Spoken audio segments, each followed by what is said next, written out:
Fear only survives where understanding refuses to show up. There is a strange pattern no one talks about. The louder the threat, the quieter the outcome. For centuries, stories of invisible forces, whispered rituals, and so-called death spells have traveled faster than truth itself. Yet here you are, breathing, thinking, watching, completely alive, which already disrupts the narrative. Here's a grounded fact that rarely makes it into dramatic conversations. Across psychology, anthropology, and even neuroscience, fear-based belief systems only demonstrate influence when the person targeted internalizes the threat. The mind reacts first, the body follows, and when nothing is accepted internally, nothing manifests externally. That's not mysticism. That's how the nervous system works. What keeps this topic fascinating is not whether people attempt rituals. Humans have always performed symbolic acts to feel control. What's fascinating is how often those acts fail when faced with someone who doesn't collapse inward. If spells worked the way stories claim, history would look very different. Graveyards would be full of the calm and confident. Instead, it's usually the anxious and already exhausted who fall apart. And even then, not because of magic, but because pressure finally finds a weak seam. There's also a quiet irony here. People who claim supreme spiritual power often spend an impressive amount of time explaining why it didn't work. That alone should raise an eyebrow, or at least a smirk. Real power doesn't send press releases. So this isn't about mocking beliefs or playing spiritual hero. It's about exposing why some of you are still standing while the warnings kept coming, why threats turned into noise, why the script failed, and why clarity, not fear, ended up being the most inconvenient obstacle to superstition. Stay with this, because once you see what actually keeps people untouched, you'll never look at spiritual intimidation the same way again. Number 1, you're still alive because belief fuels fear, not reality. Fear is not a force that attacks from the outside. It is something that grows when the mind agrees to host it. That's the part many people avoid admitting because it takes responsibility away from the story and puts it back on the individual. Belief is the engine. Fear is the smoke.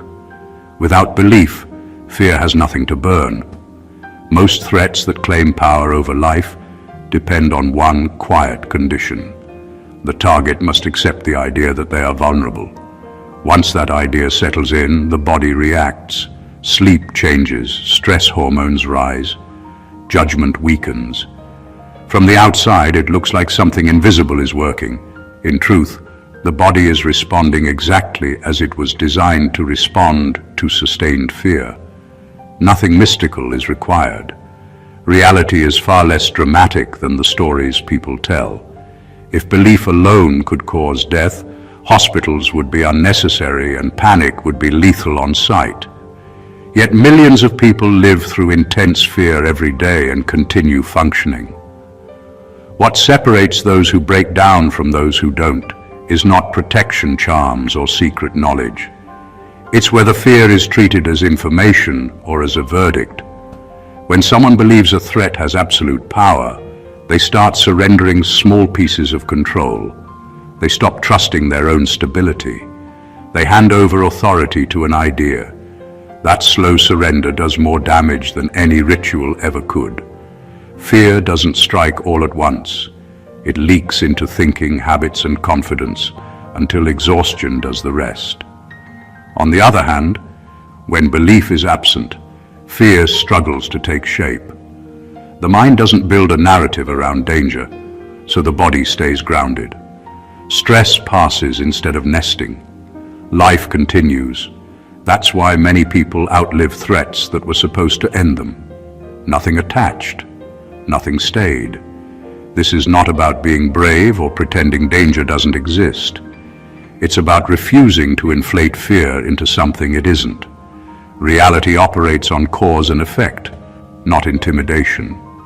When belief withdraws, fear collapses back into noise. And when fear collapses, all that remains is a person still standing, wondering why something that sounded so powerful never showed up at all. Number 2, no external force can override a mind that refuses surrender. Most people think danger comes from outside themselves, but the truth is far simpler and far more powerful. Nothing can touch you without permission. The mind is the gatekeeper, and if it refuses to hand over control, the strongest rituals, curses, or attacks are powerless. What looks like magic or malevolence only works when the target's attention and belief feed it. Remove that consent, and the threat collapses. When someone stands firm mentally, fear cannot lodge itself. It has nowhere to grow. This is why so many attacked individuals live on unaffected, while others crumble over the same stories. Strength isn't about mystical shields or secret words. It's about clarity and refusal to be manipulated. Once the mind rejects the premise that it can be harmed in ways beyond the natural, the supposed danger stops being real. It still exists in stories, in whispers, in dramatic warnings, but it doesn't exist in effect. The surprising part is that most people don't realize how much authority they hold over their own experience. Every time anxiety spikes over an unseen threat, it's because attention has been misdirected and power handed away.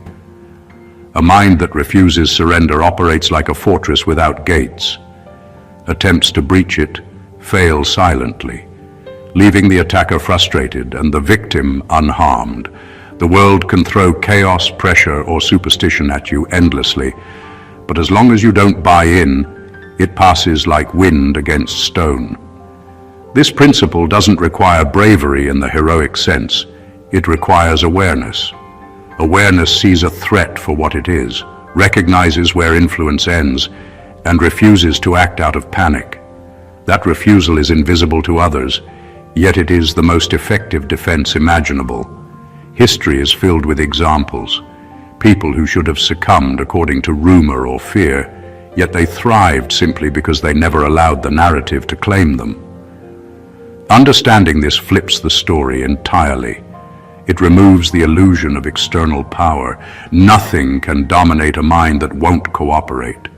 The real strength isn't hidden in spells or protection rituals. It is in the unshakable clarity and conscious choice to remain sovereign over your own reality.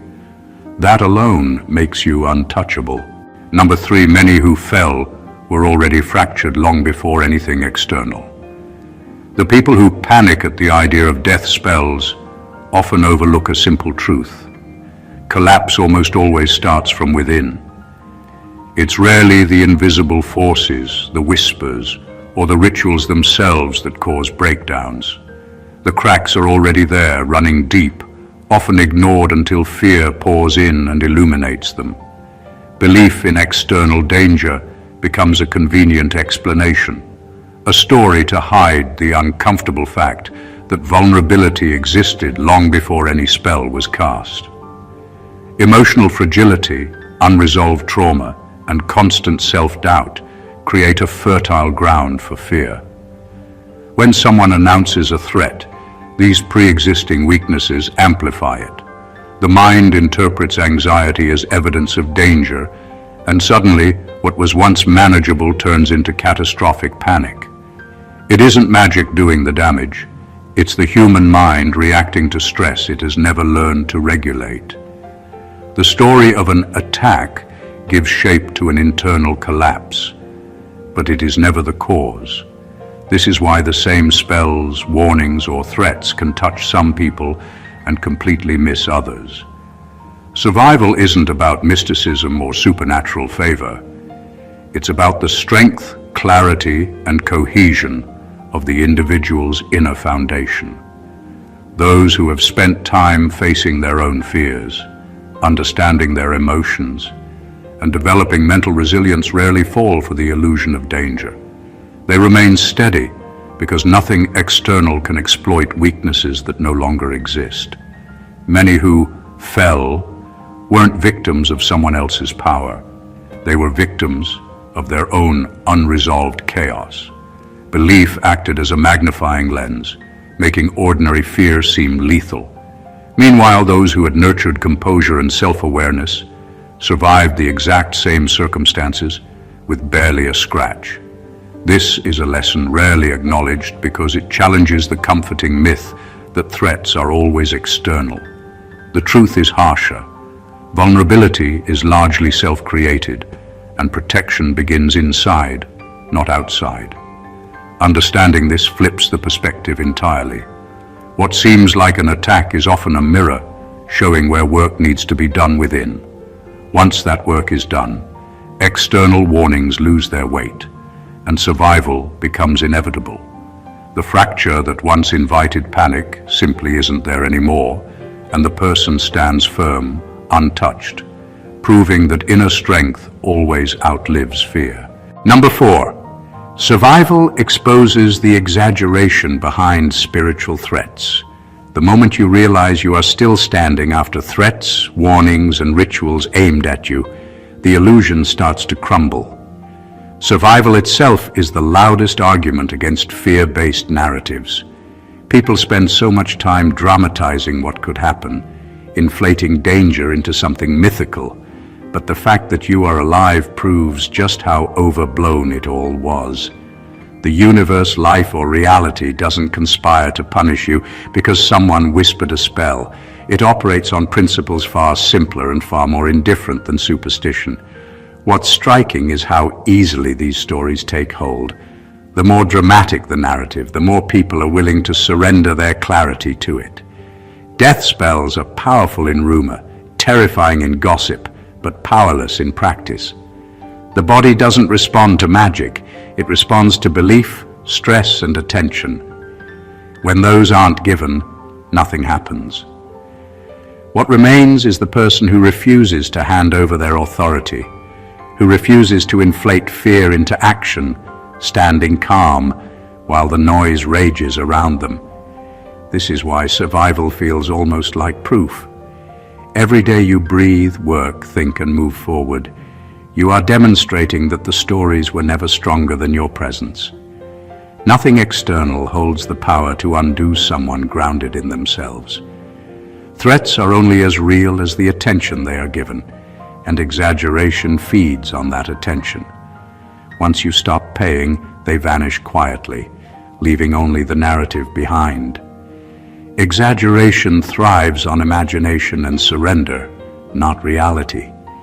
People want to believe in drama because it gives life meaning, control, or explanation when they feel powerless. But the truth is harsher and simpler. Power is in living clearly, without giving energy to invisible narratives. Survival proves that most warnings are noise, a testing of boundaries, or a reflection of fear, not an absolute law of life or death. Standing alive, unshaken, exposes the gap between story and reality. It's a reminder that the most terrifying threats often exist only in the mind of those who believe them, and nothing outside can impose where consent and attention are absent. Number 5. A stable nervous system is stronger than any ritual. Most people look for protection in spells, charms, or rituals, but the real shield has always been biological and psychological.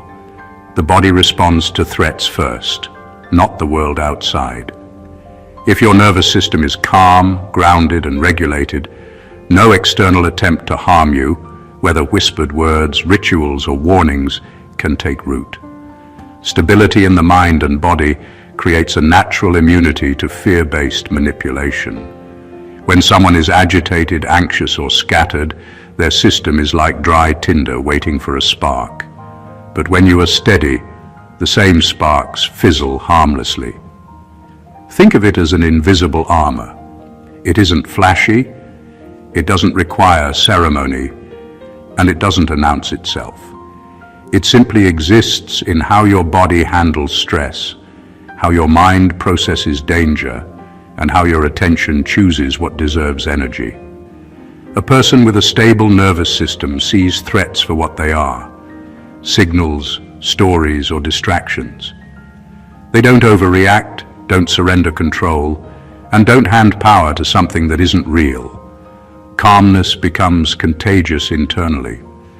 Every heartbeat, breath, and thought reinforces the fact that you are untouchable by anything that relies on fear.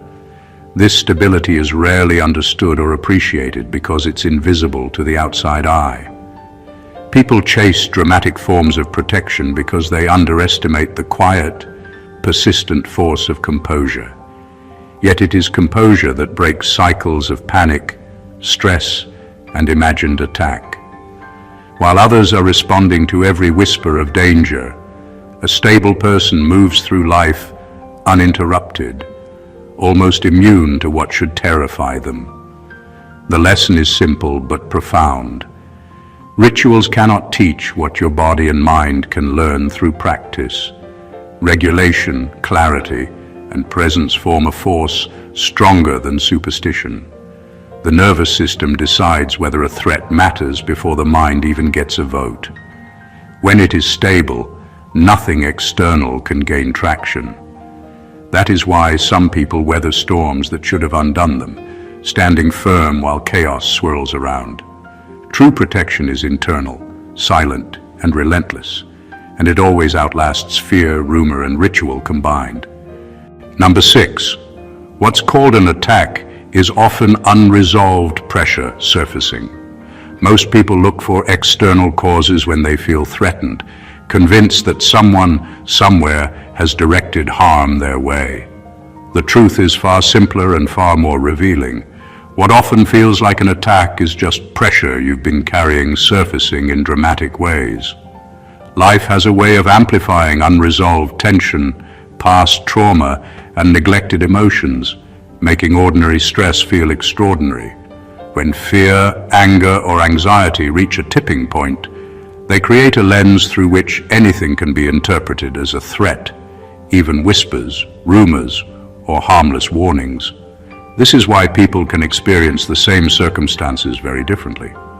One person will feel cursed, targeted, or under attack, while another moves through the same situation untouched.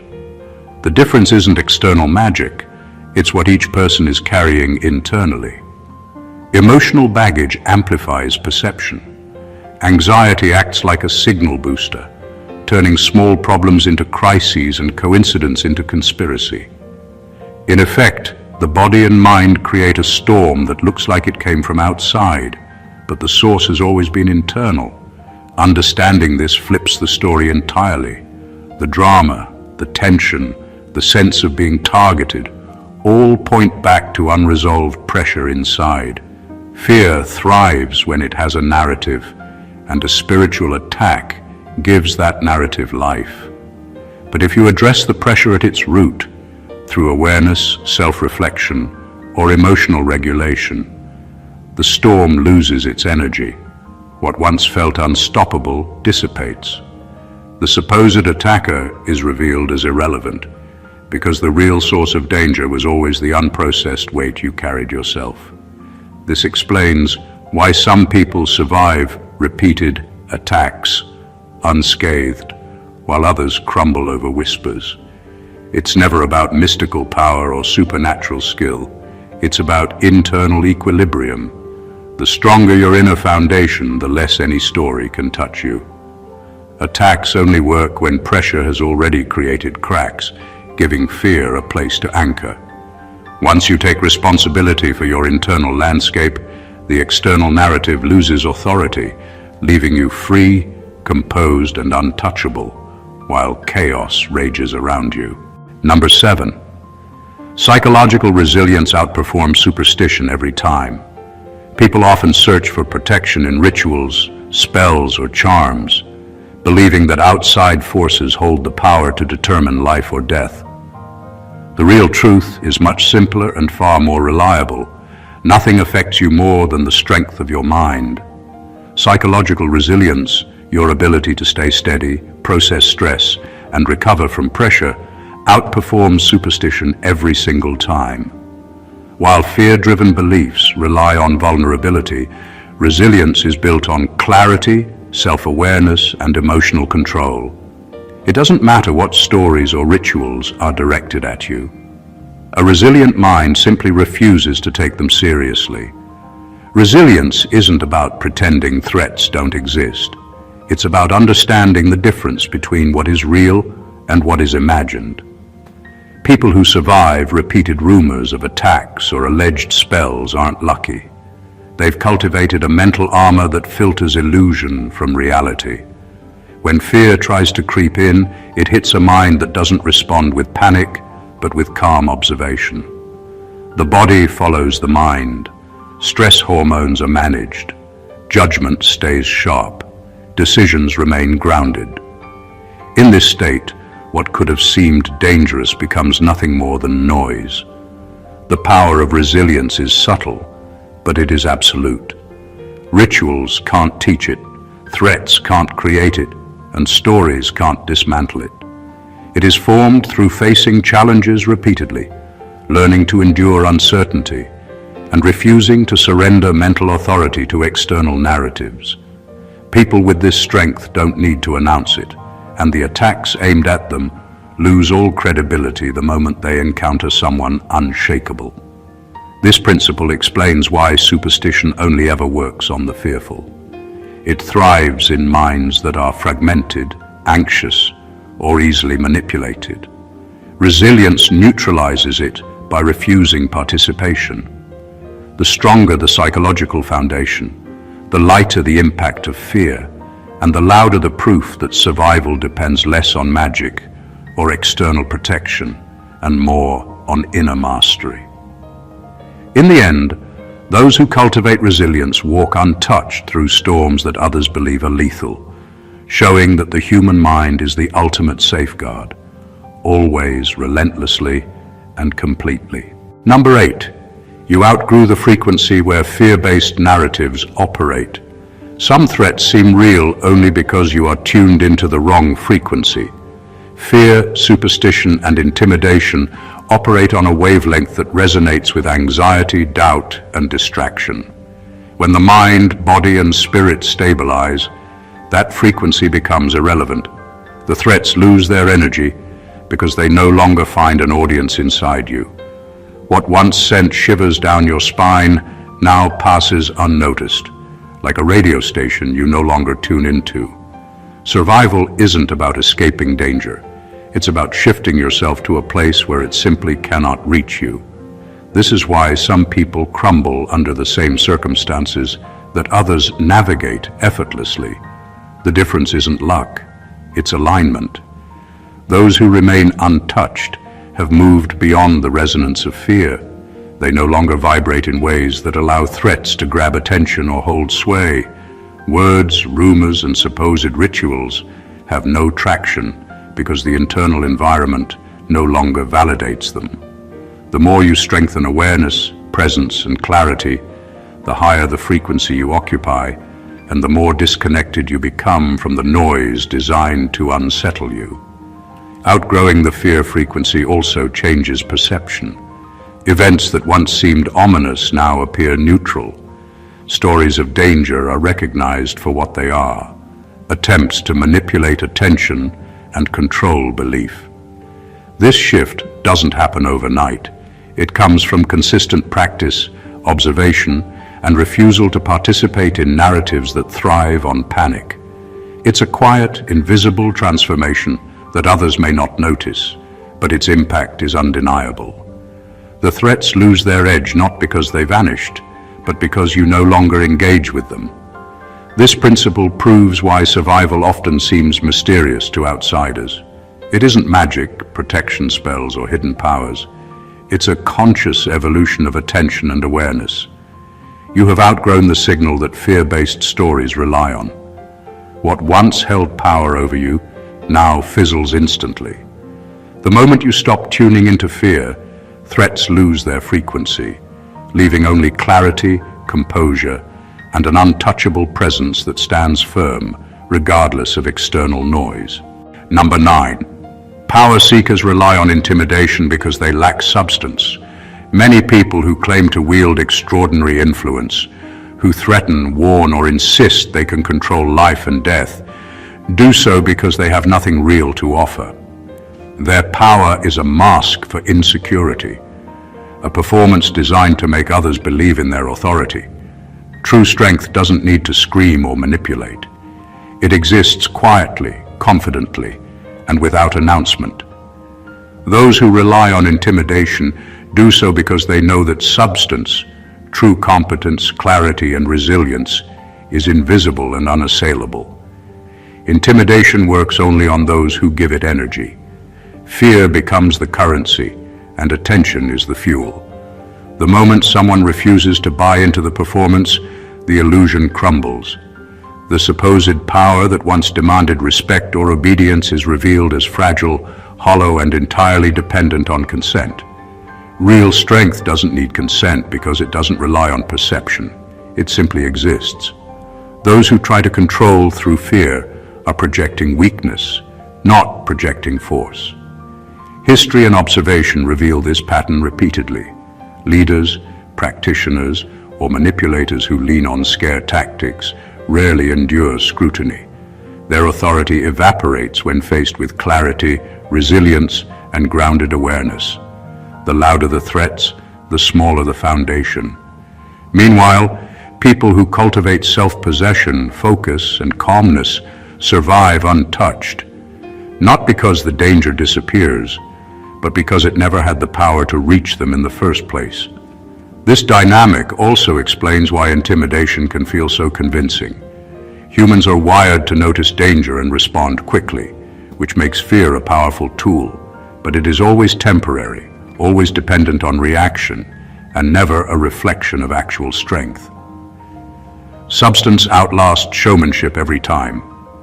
Those who invest in themselves, their clarity, and their resilience stand immune to attempts at domination. Understanding this flips the story completely. What seems terrifying, powerful, or controlling is often empty noise. The person who relies on fear is weak. The person who refuses to surrender attention is untouchable. True power isn't performed. It is lived, quietly, relentlessly, and invisibly, leaving those who chase illusion exposed and those who refuse it standing solid, unshaken, and alive. Number 10. Your awareness interrupted the feedback loop of fear. Fear grows in cycles. One thought triggers another, one worry feeds the next, and soon a storm is raging inside a person who started with a simple unease. This is what people often mistake for external attacks or powerful curses. The energy of fear depends entirely on continuation. If it is allowed to feed itself unchecked, it escalates. But once awareness enters the picture, that cycle breaks. Simply noticing the fear, observing it without judgment, interrupts the feedback loop and stops it from gaining momentum. Survival in many cases isn't about defeating anything outside. It's about refusing to let the internal cycle continue. When awareness is present, fear loses its grip. The body responds differently. Stress hormones don't spike uncontrollably. Thoughts don't spiral into worst-case scenarios. The mind, instead of reinforcing the illusion of danger, becomes a neutral observer. What once felt urgent and overwhelming begins to feel irrelevant. The supposed attack loses all its energy because the engine driving it, the mind's continuous reaction, has been paused. Awareness doesn't create power, it reveals it. It shows that the threats only had influence where attention was surrendered. This interruption of fear is subtle but profound. It doesn't produce drama, doesn't require ritual, and isn't flashy. But it works every time because it addresses the real source of vulnerability: unregulated attention. People who survive repeated warnings or so-called spells are often those who refuse to participate mentally. They recognize the difference between reality and story and act accordingly. The feedback loop of fear depends on participation. Once participation stops, influence evaporates. What this demonstrates is a powerful truth. Danger rarely exists outside the mind in ways that actually matter. Awareness acts like a circuit breaker, stopping the current before it can do damage. The longer one maintains it, the stronger and more automatic it becomes. Eventually, fear can approach, but it bounces off. The person remains grounded, composed, and untouchable. Survival isn't about what's coming from outside. It's about refusing to give life to it inside. Awareness is the ultimate firewall, and once it is cultivated, no whispered story, ritual, or threat can find purchase. Number 11. Survival rewires your authority over meaning itself. The moment you realize that threats, rumors, or so-called spells cannot touch you, something shifts deep inside. Survival isn't just physical, it is psychological and spiritual. Every time you remain standing while others panic, you reclaim authority over your own interpretation of reality. What once seemed threatening no longer dictates how you feel, think, or act. You no longer outsource power to stories, warnings, or superstition. You become the final arbiter of meaning in your own life. This is a subtle, almost invisible form of mastery, but it is far stronger than any ritual or protection charm. Meaning is the currency of influence. Fear works because it convinces people that certain events, words, or actions carry significance beyond their actual power. Once you survive, you see that the meaning others attach to situations is optional. You stop giving consent to these narratives, and in doing so, strip them of impact. The external world remains the same, but your internal interpretation transforms. Survival rewires you to assign significance where it matters and dismiss noise where it doesn't. You become the gatekeeper of reality, not a passive participant. This is why some people weather threats effortlessly while others collapse under the same pressures. It isn't luck, it isn't magical immunity. It is the conscious or unconscious reclamation of meaning. Every time fear approaches, it meets a mind that refuses to validate it. The stories that once seemed dangerous are now neutral. The tension that once controlled decisions is now irrelevant. The individual becomes untouchable because nothing external can impose meaning without consent. This rewiring also reshapes relationships, choices, and perception. You stop overreacting to whispers, rumors, or dramatized warnings. You see through performances of power because you no longer grant them authority. The world becomes transparent, and your position within it unshakable. Survival doesn't just preserve life, it transforms it. It returns the power of interpretation to its rightful owner, you. In that reclamation, you become immune to manipulation, indifferent to superstition, and sovereign over the very narrative of your existence. Number 12. Many practitioners sell certainty to people addicted to explanations. There's a simple reason why death spells and spiritual attacks are so convincing to some.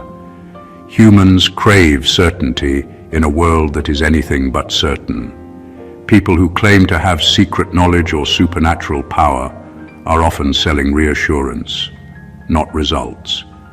They package fear into something that appears controllable, providing explanations for the unexplainable. When life feels chaotic, people are drawn to these narratives because they offer a structure, a story, a sense that someone, somewhere has the answer. The irony is that the power of these practitioners rarely comes from anything mystical. It comes from the human desire to outsource responsibility and outsource fear. Addiction to explanations is natural. Life is unpredictable, and the mind craves patterns. Threats that feel invisible or unstoppable are terrifying precisely because they lack clear cause and effect. A practitioner steps in and provides an answer. This is the reason. This is what must be done. Suddenly, chaos is reduced to instructions, fear is given a name, and the feeling of powerlessness is replaced with ritual. It feels like safety, but it's temporary, fragile, and entirely dependent on belief. Once the person stops believing, the illusion vanishes. This dynamic explains why some people fall victim to fear while others remain unaffected under the exact same circumstances. Those who survive often never bought into the narrative fully. They retain clarity, question stories, and refuse to hand over authority over their reality. The practitioner loses relevance because their certainty has no power outside the mind willing to accept it. Fear cannot hold when the foundation of belief isn't there to support it. What is sold as power is usually just a reflection of the client's internal need for certainty, packaged in dramatic language and rituals. The practitioner doesn't create survival or failure, human attention and belief do. Once that attention is reclaimed, the supposed danger evaporates. In the end, those addicted to explanations often find themselves exposed, while those who cultivate awareness, resilience, and personal authority stand untouchable, proving that clarity and sovereignty are far stronger than any promised solution. Number 13. Your existence disproves the myth more loudly than debate ever could. There is a truth so simple it often gets overlooked. Being alive after every warning, every whispered curse, every rumor of attack is the most undeniable proof there is. Arguments, explanations, and debates about whether death spells or spiritual attacks are real pale in comparison to the raw fact of your continued existence. No amount of talk can match the clarity of standing, breathing, and moving through life when others expected you to fall. Your survival is louder than fear, louder than superstition, louder than the stories meant to unsettle you. This is why myths about power and danger thrive. They rely on fear of the unknown, on stories told faster than verification, on the ability to control through imagination. But existence cannot be argued away. Every heartbeat, every breath, every unshaken step is evidence that the supposed forces meant to harm you have no authority, where belief, awareness, and resilience are present. People who experience this often find that the myths lose weight the moment they recognize that survival itself is proof. The narrative shifts, not because someone explains it, but because it cannot be denied. The potency of life as proof also reframes the concept of danger. Those who claim to wield power over you depend on your willingness to accept their version of reality. Your refusal, often unconscious at first, renders their power irrelevant. Myths, rituals, and threats are effective only as long as attention and belief fuel them. Once you remain unaffected, the illusion collapses. The louder the myths try to scream, the quieter your survival responds, and the contrast exposes the weakness behind the performance. Existence is the ultimate argument because it cannot be disputed, manipulated, or taken away by stories. The people who survive while others tremble reveal a hidden principle. The world only has power where you give it. By standing untouched and aware, you disprove every narrative meant to intimidate. Your life becomes living evidence that fear is conditional, authority is internal, and myths only exist for those willing to surrender to them. Nothing spoken, written, or performed can rival the clarity of simply being alive, unshaken and in command of your own reality. Number 14. The real protection was never spiritual armor, it was clarity. People spend lifetimes searching for protection in rituals, charms, and secret knowledge, believing that some external force can guard them against harm. The truth is far simpler and far more powerful. Protection has always been clarity. Clarity of mind, clarity of perception, clarity of understanding about what is real and what is illusion. When you see the world clearly, nothing external can shake you. Threats, warnings, and whispered curses lose their edge because they no longer have a foothold in your awareness. They only work when attention and belief feed them, and clarity cuts both at the source. Clarity doesn't come from magic. It comes from conscious observation, self-possession, and refusal to surrender authority over your own reality. It allows you to recognize the difference between danger and story, between pressure and attack, between what matters and what is noise. Once clarity is present, panic cannot take root, anxiety cannot spiral, and superstition cannot manipulate. The armor is invisible, effortless, and unshakable. It doesn't need ceremony or external validation. It is internal, consistent, and absolute. This is why some people survive what should have destroyed them. It isn't luck, and it isn't intervention. It is the ability to remain grounded in truth while chaos swirls around. Where fear and superstition rely on surrender, clarity relies on observation. Where rituals demand belief, clarity demands nothing. It neutralizes threats not by fighting them, but by refusing to engage them. The world may attempt intimidation, the stories may grow louder, but clarity makes these attempts irrelevant. The ultimate irony is that the protection most sought after externally already exists within. Survival, composure, and resilience are the natural byproducts of seeing clearly and acting from that understanding. Every step, every decision, every unshaken moment proves that the real shield has always been your mind. Clarity is the firewall, the invisible armor, and the undeniable power that renders all external threats powerless. In the end, nothing can touch someone who sees, understands, and refuses to hand over control, because true protection has always been internal, silent, and unstoppable. Conclusion: the truth is undeniable. Nothing outside of you has the power you often fear it holds. Death spells, whispered curses, and threats only exist in the spaces where belief, panic, and surrender take root. Every point we've explored comes back to the same principle. Survival, resilience, and power are always internal, not external. Awareness interrupts the cycles of fear. Clarity dissolves illusions. And a mind that refuses to surrender cannot be touched. Your existence alone disproves the myths. Your composure exposes the exaggeration, and your understanding rewires authority over meaning itself. Those who survive aren't lucky, they are awake. They have outgrown the frequencies that fear-based narratives operate on, refused to validate empty intimidation, and cultivated an internal stability far stronger than any ritual could ever provide. Psychological resilience, emotional mastery, and unshakable awareness form the ultimate protection, rendering superstition powerless and threats irrelevant. Real strength is silent, invisible, and relentless. It lives in a mind that refuses to participate in fear, a body that refuses to react unnecessarily, and a spirit that refuses to surrender authority over its own reality.